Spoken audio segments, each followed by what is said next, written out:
آب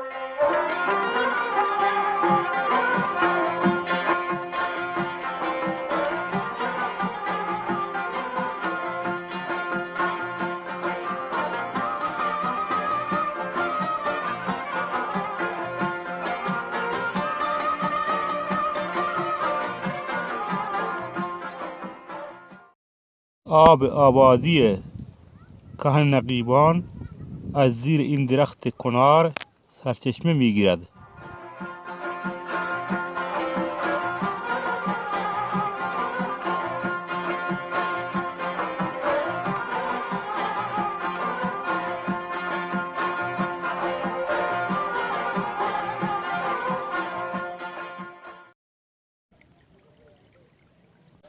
آب در این حوضچه جمع و مورد مصرف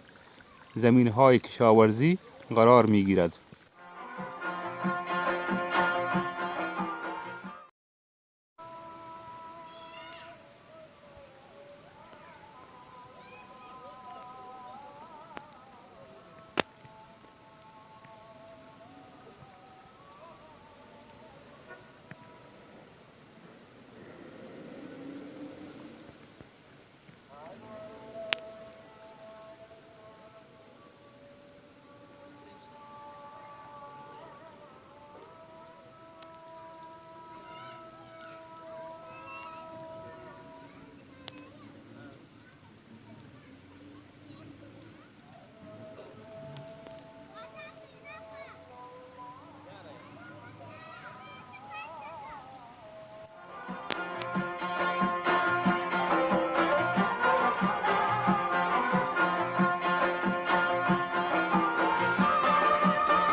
این هم کودکانی که برای بازی کردن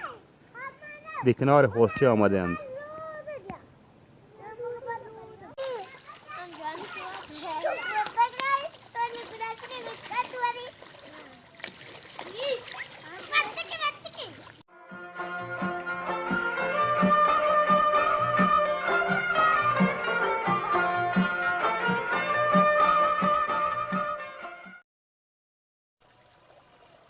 आपा सर जहरा को हाँ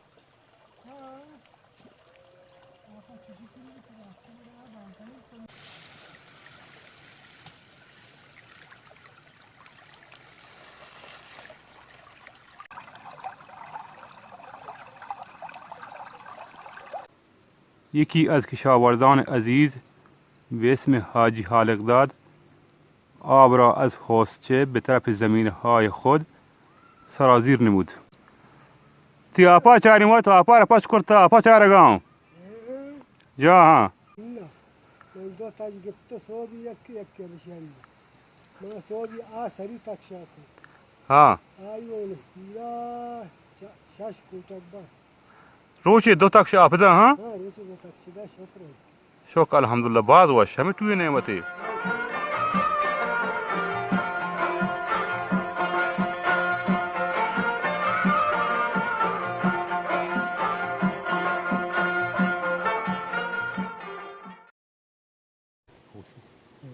یعنی تو ایرار هنگام چون چه سر کیته ایرار هشت سر بری هشت کا شپیا لوها کایو نیچه هشت کا پس شانزده هنگام کا شانزده هنگام جا خیر ان شاء الله الله وشي بها توبتي اهبان هاي تناول من نمازي واني نمشي ان شاء الله هم توري ورين شهرات يعني